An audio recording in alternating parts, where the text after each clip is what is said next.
Kemudian untuk pekerja industri padat karya, yaitu alas kaki, tekstil, pakaian jadi, furniture, kulit, dan barang kulit, ini juga dilanjutkan, yang 10 juta itu ditanggung pemerintah.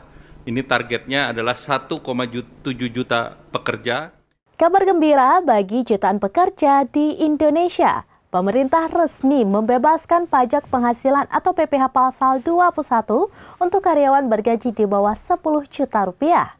Kebijakan ini diumumkan Menteri Koordinator Bidang Perekonomian Airlangga Hartarto di kantor Presiden pada Senin 15 September 2025. Kabar gembira bagi jutaan pekerja di Indonesia. Pemerintah resmi membebaskan pajak penghasilan atau PPh pasal 21 untuk karyawan bergaji di bawah 10 juta rupiah. Kebijakan ini diumumkan Menteri Koordinator Bidang Perekonomian Airlangga Hartarto di kantor Presiden pada Senin 15 September 2025. Awalnya pembebasan pajak hanya berlaku di sektor industri padat karya. Namun kini insentif diperluas hingga pekerja di bidang pariwisata, hotel, restoran, dan kafe. Nah kemudian paket 4, tadi yang 8 sudah saya jelaskan. 8 diberlakukan untuk mengakselerasi di 2025. Yang 4 adalah yang akan dilanjutkan di 2026. Yang pertama terkait dengan PPh final bagi UMKM yang pendapatannya 4,8 miliar setahun, itu pajak finalnya 0,5% dilanjutkan sampai 2029.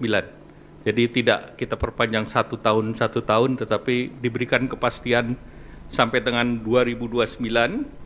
Kemudian tahun 2025 alokasinya sudah 2 triliun, kemudian wajib pajak yang terdaftar sudah 542.000, ini dari Kementerian Keuangan.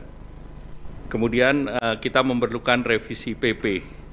Kemudian perpanjangan PPh pasal 21 DTP untuk pekerjaan sektor pariwisata yang tadi baru diberlakukan akan dilanjutkan tahun depan, jadi ada kepastian sampai tahun depan PPh sektor Horeca ini masih ditanggung pemerintah dengan estimasi anggarannya 480 miliar dengan gaji di bawah 10 juta.